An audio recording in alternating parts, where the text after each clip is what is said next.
খাতুন। আমার বাবার নাম মোহাম্মদ ইকরামুল কবির। আমার গ্রাম কাঠালিয়া। কালুখালী মধুপুর মাধ্যমিক বিদ্যালয় কর্তৃক আয়োজিত আজকের এই ঈদে মিলাদুন নবী অনুষ্ঠানে উপস্থিত সম্মানিত সভাপতি, প্রধান অতিথি, বিশেষ অতিথি, প্রধান শিক্ষক ও অত্র বিদ্যালয়ের শিক্ষকবৃন্দ, আমার সামনে উপস্থিত শিক্ষার্থী সকল ভাই ও বোনেরা, সকলকে জানাই আমার আন্তরিক শুভেচ্ছা ও অভিনন্দন। ইংরেজিতে একটা কথা আছে, what is loaded can not be blotted, অর্থাৎ ভাগ্যের লিখন না যায় ঘন্টানো। সত্যিই তাই, ভাগ্যের এই পালাক্রমে আমার উপস্থিত বক্তৃতার বিষয় নির্ধারিত হয়েছে আমাদের মহানবী হযরত মুহাম্মদ সাল্লাল্লাহু আলাইহি ওয়াসাল্লামের জীবন। ঈদে মিলাদুন নবী পালন করাটা গুরুত্বপূর্ণ, কারণ এই দিন মক্কায় অন্ধকার থেকে আলো নেমে আসে ও এই দিন আমাদের প্রিয় নবী হযরত মুহাম্মদ সাল্লাল্লাহু আলাইহি ওয়াসাল্লাম মৃত্যুবরণ করেন। তাই এই দিনটি আমরা ঈদে মিলাদুন নবী হিসেবে পালন করি। তিনি আমাদের সর্বশ্রেষ্ঠ বিশ্ব নবী, তিনি আমাদের প্রিয় নবী। তিনি 570 খ্রিস্টাব্দের 20 এপ্রিল রবিউল আউয়াল মাসের 12 তারিখ সোমবার মক্কার বিখ্যাত কুরাইশ বংশে জন্মগ্রহণ করেন। তার পিতার নাম আব্দুল্লাহ ও মাতার নাম আমিনা।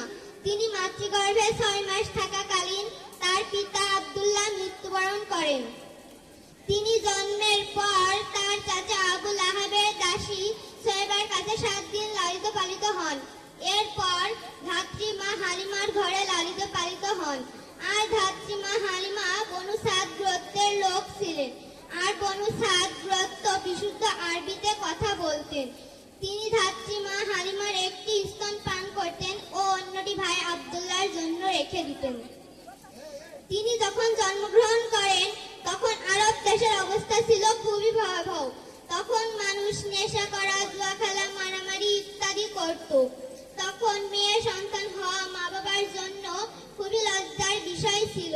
তখন মেয়ে সন্তানকে জীবন্ত মাটিতে পুঁতে রাখা হতো। মহানবী হযরত মুহাম্মদ সাল্লাল্লাহু আলাইহি ওয়াসাল্লাম যখন তার চাচা আবু তালিবের কাছে লালিত পালিত হন, তখন তার চাচার পরিবারে ছিল খুবই অভাব। তিনি তার চাচার ব্যবসায় সাহায্য করার জন্য 12 বছর 2 মাস 10 দিন বয়সে সিরিয়া রওনা হলেন। বসরায় পৌঁছালে বুহাইরা জার্জিস নামক এক খ্রিস্টান পাদ্রীর সাথে তাদের দেখা হলো। তিনি তার ভবিষ্যৎ বলে দেন। তিনি বলেন ইনি হলেন শেষ জামানার নবী ও বিশ্ব নবী। পরে তাকে মক্কায় পাঠিয়ে দেওয়া হয়।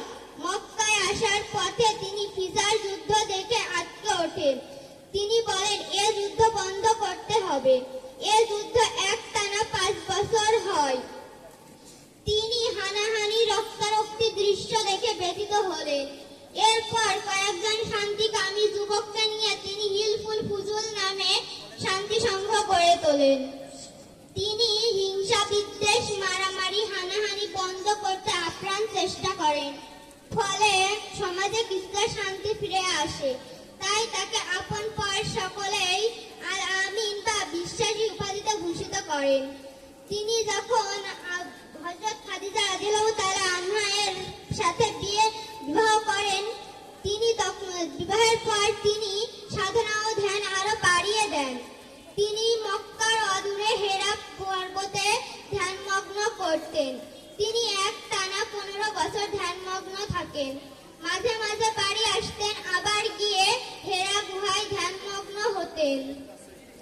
অবশেষে তিনি 610 খ্রিস্টাব্দে 40 বছর বয়সে রমজান মাসের 27 তারিখ নবুয়াত লাভ করেন। নবুয়াত লাভের পর তিনি সকলকে আল্লাহর দ্বীনের দাওয়াত দিতেন। এতে মক্কার কাফিররা তাকে বাধা দিতেন। তাই তিনি গোপনে আল্লাহর দ্বীনের দাওয়াত দিতেন।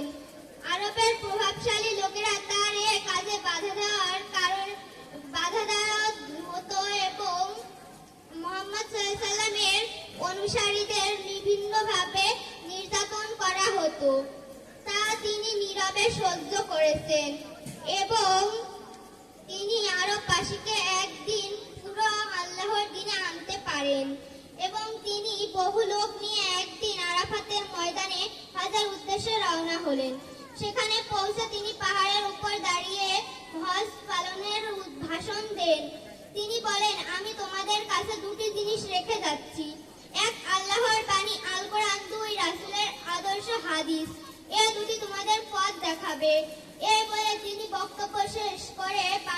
রওনা হলেন।